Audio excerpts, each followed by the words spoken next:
Assalamualaikum warahmatullahi wabarakatuh. Hai pendengar yang budiman, hidup di dunia perlu sebuah materi, tetapi materi tidaklah segalanya. Andaikan kita tidak bisa menjadikan materi itu sebagai alat untuk menjadikan kita dekat kepada Allah, maka materi itu akan menjadikan hidup kita menjadi tersesat, menjadi hidup kita jauh dari Allah Subhanahu wa Ta'ala. Materi sangatlah penting, tetapi materi bukanlah segalanya.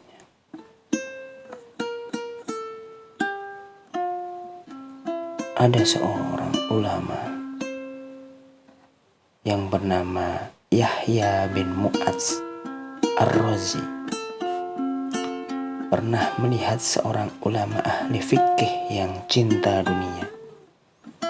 Maka ia berkata kepadanya, "Wahai orang yang berilmu dan yang paham tentang as-sunnah, gedungmu yang besar ini bagaikan istana Kaisar Romawi. Keindahan rumahmu bagaikan istana Raja Persia.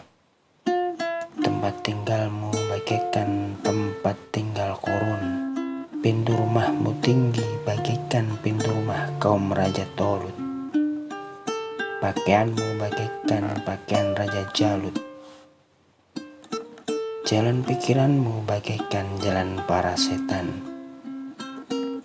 Properti milikmu bagai milik Marwan bin Hakam, Raja Syam. Kekuasaanmu bagaikan kekuasaan Fir'aun. Hakim-hakimmu pada zalim, suka menerima suap dan suka berkhianat. Para pemimpinmu adalah orang-orang bodoh. Maka dari itu, di manakah jalan hidup yang telah dicontohkan oleh Rasulullah SAW? Wahai orang yang munajat kepada Tuhannya dengan berbagai macam ungkapan untuk meraih tempat tinggal di Darussalam, yaitu surga, tetapi kau tangguhkan tobatmu dari tahun ke tahun yang lain. Tetapi kulihat kau masih belum juga mau sadar. Sesungguhnya jika kau jalani harimu dengan puasa, hai orang yang lalai,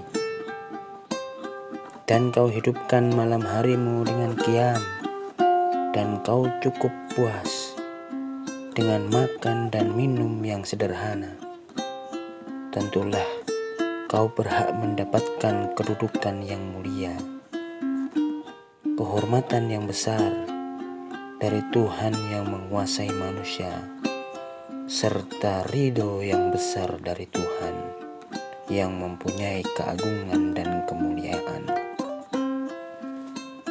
Pilihlah teman setia dari amal perbuatanmu, karena teman seorang di alam kuburnya adalah amal perbuatannya. Jika kau sibuk dengan sesuatu, sibukkanlah dirimu hanya dengan hal-hal yang mendatangkan ridho Tuhanmu. Seseorang tiada yang menemaninya di alam kuburnya usai kematiannya selain amal perbuatannya. Ingatlah, sesungguhnya manusia di dunia bagaikan tamu yang singgah sebentar, kemudian ia pergi sesudahnya. Kutanyakan kepada kampung itu tentang apa yang dilakukan oleh mereka yang kucintai. Ia menjawab, mereka tinggal sebentar, kemudian pergi. Kutanyakan, hai kampung, Kemanakah mereka pergi? Kan ku cari mereka. Di tempat manakah sekarang mereka tinggal? Ia menjawab, mereka telah menghuni alam kubur.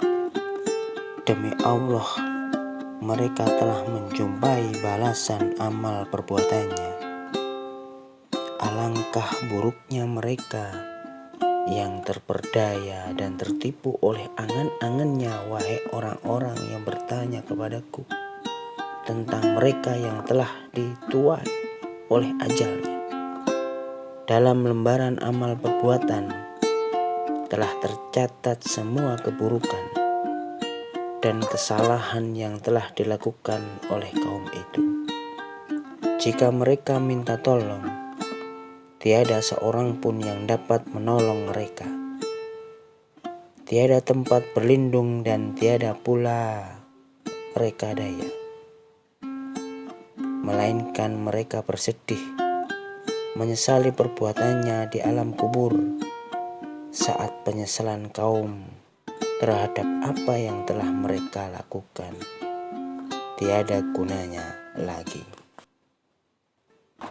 Pendengar yang budiman, itulah syair-syair bagi kita orang-orang yang selalu mendamba-dambakan dunia. Dunia ini hanyalah tempat singgah sementara, tetapi kita seakan-akan seperti hidup kekal di dunia ini.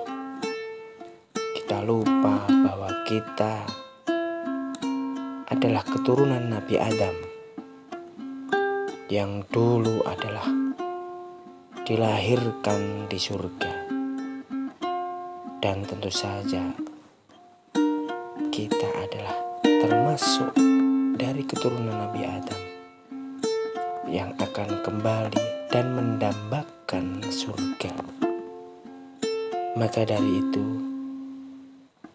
berhati-hatilah dalam menapaki hidup ini.